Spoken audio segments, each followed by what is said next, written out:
नमस्कार. महाराष्ट्र शिक्षक पात्रता परीक्षेचा म्हणजे महाटेटचा अर्ज भरायचा आहे, पण थोडी धाकधूक वाटतीये, नाही का? खूप साऱ्या गोष्टी लक्षात ठेवाव्या लागतात. पण अजिबात काळजी करू नका. आपण मिळून हे सगळे एकदम सोपं करून टाकूया. या मार्गदर्शिकेमध्ये आपण प्रत्येक टप्पा व्यवस्थित समजून घेऊ, म्हणजे तयारी आत्मविश्वासाने सुरू करता येईल. हे बघा, आपण जी काही माहिती पाहणार आहोत ना, ती अगदी 100% अधिकृत आहे. ही थेट महाराष्ट्र राज्य परीक्षा परिषदेने दिलेल्या सूचनेवर आधारित आहे. त्यामुळे तुम्ही डोळे झाकून यावर विश्वास ठेवू शकता. सगळं काही अचूक आणि विश्वासार्ह आहे. चला तर मग पटकन बघूया की आपण या अर्ज प्रक्रियेत काय काय करणार आहोत. सगळ्यात आधी आपलं अकाउंट्स तयार करू, मग फॉर्म भरू, त्यानंतर आवश्यक कागदपत्र अपलोड करायची आहेत, मग फी भरून अर्ज सबमिट करायचा आहे आणि हो, शेवटी एक फायनल चेकलिस्ट पण आहे. ओके, तर सुरुवात करूया पहिल्या आणि सगळ्यात महत्त्वाच्या टप्प्यापासून, तो म्हणजे आपलं खातं तयार करणं. खरं तर हे आपल्या अर्जाचं प्रवेशद्वारच आहे असं समजा. ही प्रोसेस खूप सोपी आहे. बघा, सगळ्यात आधी अधिकृत वेबसाईट म्हणजे www.mahatet.in वर जायचं आणि नवीन वापरकर्ता नोंदणी वर क्लिक करायचं.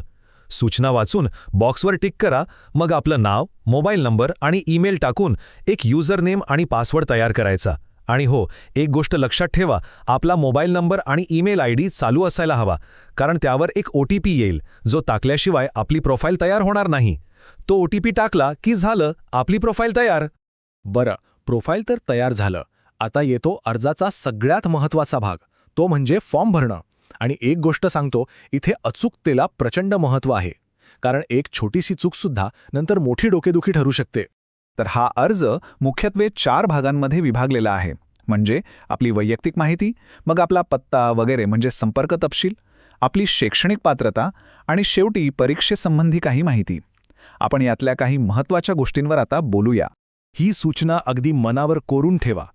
आपलं नाव आणि जन्मतारीख ही आपल्या 10वीच्या म्हणजे SSCच्या सर्टिफिकेटवर जशी आहे, अगदी तशीच्या तशी काना मात्रा वेलांटी सकट जुळली पाहिजे. यात जर काही गडबड झाली तर अर्ज बाद होण्याची शक्यता असते. त्यामुळे ही गोष्ट दोनदा तपासा. आता आपल्याला निवडायचा आहे पेपर.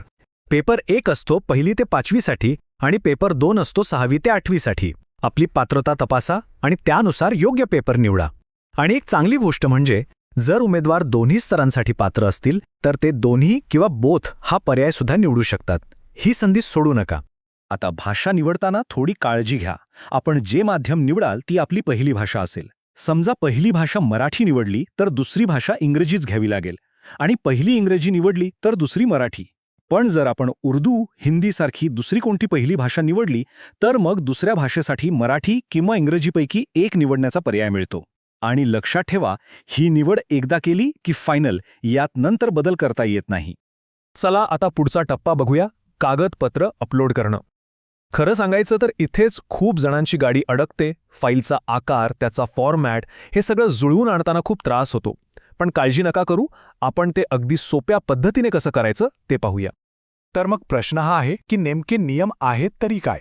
प्रत्येक डॉक्युमेंटसाठी फाईलचा प्रकार कोणता हवा, साईज किती हवी?